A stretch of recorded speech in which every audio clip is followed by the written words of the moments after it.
Hey guys, in this video we're going to learn how to prepare soluble salts. We're going to learn the 4 methods that we use to prepare soluble salts. Before we go on, if you enjoy educational content like this, please don't forget to subscribe. And if you're learning something from this video, do give the video a thumbs up because it really helps to tell YouTube that this is a good video, and YouTube will continue to show my video to others as well. Now let's get to the topic. Soluble salts can be prepared using reactions of acids. If you haven't watched my video on chemical properties of acids, the video link is at the corner. In this video I go into detail about all the 4 reactions. I'm not going to go into detail here, but let's look at how to prepare salts using these 4 methods. When it comes to soluble salts, we divide them into 2 categories. One are SAP salts, sodium, ammonium or potassium salts, and the other category is all other soluble salts. If you want to know more about soluble and insoluble salts, I've done a video on that too. The video link is at the corner here. So how do we separate them when we want to choose the method of preparation?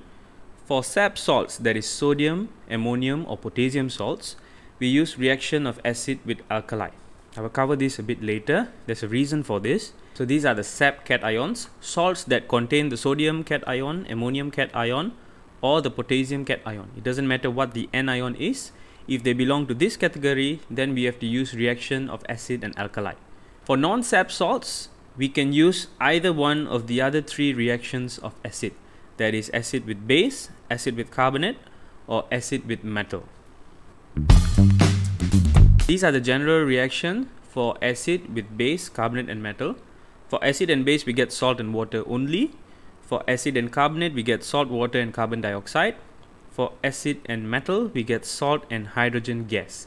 So you can see in each of these reactions with acid, salt is produced. Let's use the example of magnesium chloride. Let's say we wanted to prepare magnesium chloride. We can either use the reaction of acid with base, carbonate or metal. Magnesium chloride is a soluble salt that does not have the SAP cations, sodium, ammonium or potassium. The cation here is magnesium. So therefore, we can use either one of these reactions. The anion of salts always comes from the acid. And since the anion here is chloride ion will have to come from hydrochloric acid. So the acid that we are going to use in all 3 cases is HCl, hydrochloric acid. As for the first reaction, since the cation will come from the other reactant, we have to include the cation in the other reactant. So if we were going to use a base, a metal oxide, then we will use magnesium oxide because we want magnesium as the cation. If we were going to use a carbonate, then it would be magnesium carbonate. If we were going to use a metal, of course it would be magnesium metal. So we can use either one of these reactions with hydrochloric acid in order to make magnesium chloride. It is important to remember when we are talking about preparation of salts that in the end we only want pure salt. We don't want anything else present with the salt. We don't want any of the other reactants. We don't want any of the other products present as well. At the end of the day, what we are looking for is pure magnesium chloride.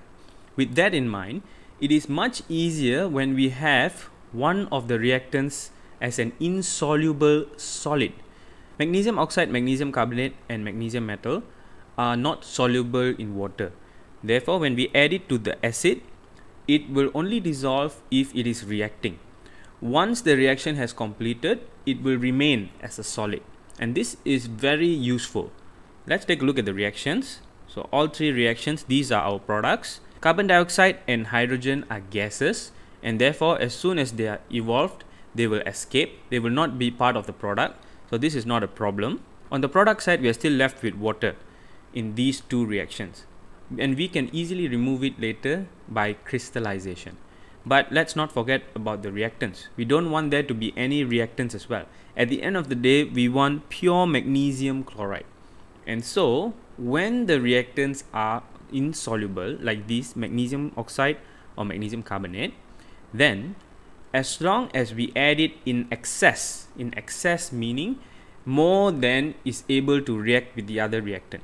So when we add these reactants in excess, since they are insoluble, they will remain as solid in the solution. So they can be easily removed later by filtration. So once we've added it in excess, we need to remember that there will be no more acid. Because this is in excess, it means that all the acid has already reacted with the magnesium oxide, magnesium carbonate, or the magnesium metal. So there's no more acid left. All the acid has been used up. And so in the solution now, all we are left with is the excess magnesium oxide, magnesium carbonate, or magnesium metal, and the magnesium chloride, the salt solution, so plus water. Remember, we don't want water itself, we want the salt crystal at the end of the day. So now that we have the excess in solid form, it is very easy to remove this just by filtration. After filtration, we have the excess reactant here, and it can be easily removed. What we are left with in the filtrate is the salt solution. And so now we have magnesium chloride solution without the acid and without the other reactant as well. Crystallization is the process of getting salt crystals from salt solution. The first step that we need to do is to make a saturated solution. A saturated solution is a solution in which solute can no longer dissolve in.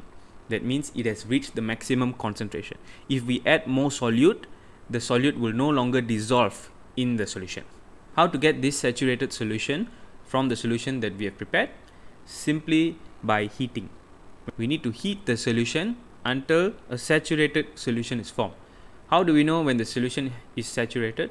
All we have to do is dip a glass rod in the solution, and when we take out the glass rod, if you see salt crystals starting to form on the glass rod, then that is a sign that the solution is already saturated.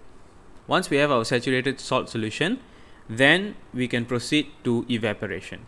Then we will get salt crystals forming, and there will still be a little bit of water left. In order to remove the water, we have to do filtration again.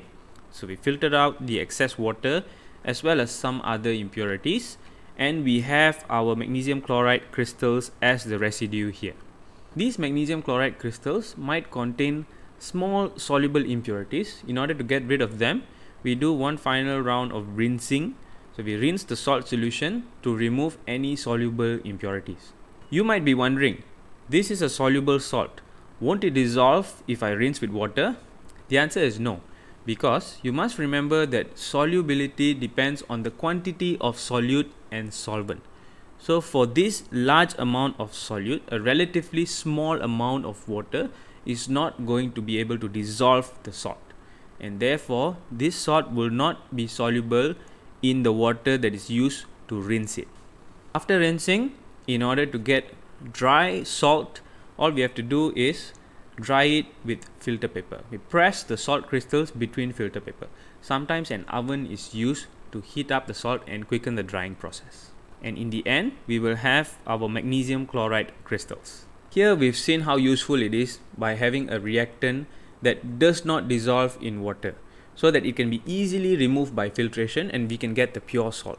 The problem with our SAP salts, sodium, ammonium and potassium salts, is that the other reactant is always soluble. Sodium oxide, potassium oxide is soluble. Sodium carbonate, potassium carbonate, ammonium carbonate, they are soluble. And therefore, we are forced to use titration, reaction with alkali.